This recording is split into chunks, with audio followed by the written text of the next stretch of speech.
บรรดาทานที่นับถือและหักแพงโดยปฏิบัติตามมาตรา 34 ของกฎหมายว่าด้วยสภาแห่งชาติ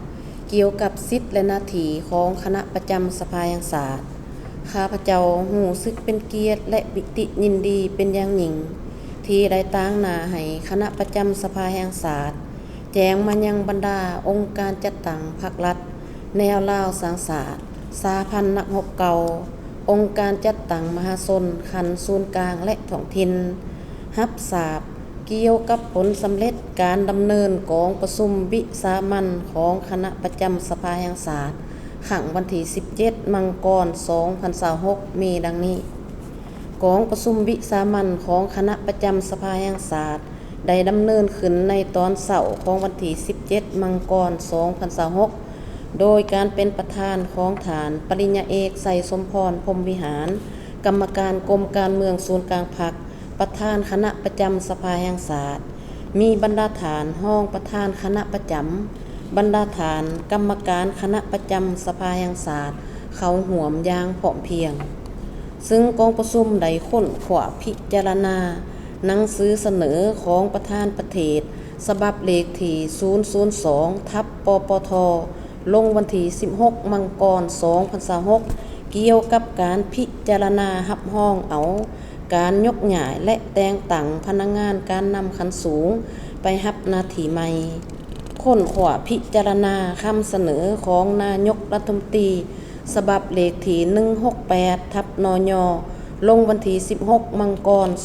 2026 เกี่ยวกับการพิจารณารับรองเอาการยกย้ายและแต่งตั้งพนักงานการนำขั้นสูงไปรับหน้าที่ใหม่และคำเสนอฉบับเลขที่ 169/นย.ลงวันที่ 16 มังกร 2026 เกี่ยวกับการรับรองเอาคำเสนอการพักการรับอุดหนุนบำนาญของสมาชิกรัฐบาลผ่านการค้นขวาพิจารณากองประชุมได้เห็นดีเป็นเอกภาพตกลงรับรองเอามีดังนี้ 1. รับรองเอาการเสนอของประธานประเทศเกี่ยวกับการยกย้ายและแต่งตั้งพนักงานการนำขั้นสูงไปรับหน้าที่ใหม่มีดังนี้ 1. รับรองเอาการยกย้ายฐานไสสนะโขดภูธรกรรมการศูนย์กลางพรรคหัวหน้าองค์การอัยการประชาชนสูงสุดไปรับหน้าที่ใหม่อยู่แขวงขมวน 2. รับรองเอาการแต่งตั้งฐานพลจัตวานางลีวงลาวลีกรรมการศูนย์กลางพรรคเป็นหัวหน้าองค์การอัยการประชาชนสูงสุด 2. รับรองเอาการเสนอของนายกรัฐมนตรีเกี่ยวกับ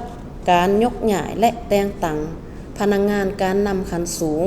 ไปรับหน้าที่ใหม่มีดังนี้ 1. ยกย้ายฐานพลเอกวิไลลาคำพองกรรมการกรมการเมืองศูนย์กลางพรรคเลขาธิการศูนย์กลางพรรครองนายกรัฐมนตรีแห่งสปป.ลาวรัฐมนตรีกระทรวงป้องกันความสงบไป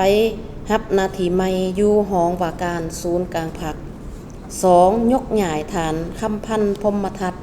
กรรมการกรมการเมืองศูนย์กลางพรรคประธานองค์การกวดกาแห่งรัฐและหัวหน้าองค์การตานการสลาดบังหลวงขันธ์ศูนย์กลางไปรับหน้าที่ใหม่ 3. ยกย้ายฐานกิแก้วไข่คำพิทูลกรรมการกรมการเมืองศูนย์กลางพรรครองนายกรัฐมนตรีแห่งสปป.ลาวไปรับหน้าที่ใหม่อยู่ศูนย์กลางแนวลาวสร้างชาติ 4. แต่งตั้งฐานบรรไซพองสวรรค์กรรมการกรมการเมืองศูนย์กลางพรรคเลขาธิการศูนย์กลางพรรคไปรับหน้าที่ใหม่เป็นประธานองค์การกวดกาแห่งรัฐและหัวหน้าองค์การตานการสลาดบังหลวงขันธ์ศูนย์กลาง 5. แต่งตั้งฐานพลโทวันทองกองมณีเลขาธิการศูนย์กลางพรรคไปรับหน้าที่ใหม่เป็นรัฐมนตรีกระทรวงป้องกันความสงบ 3. รับรองเอาการเสนอของฐานนายกรัฐมนตรีแห่งสปป.ลาวเกี่ยวกับการพักการรับอุดหนุนบำนาญของฐานคำเจนวงศ์โพสีกรรมการศูนย์กลางพรรค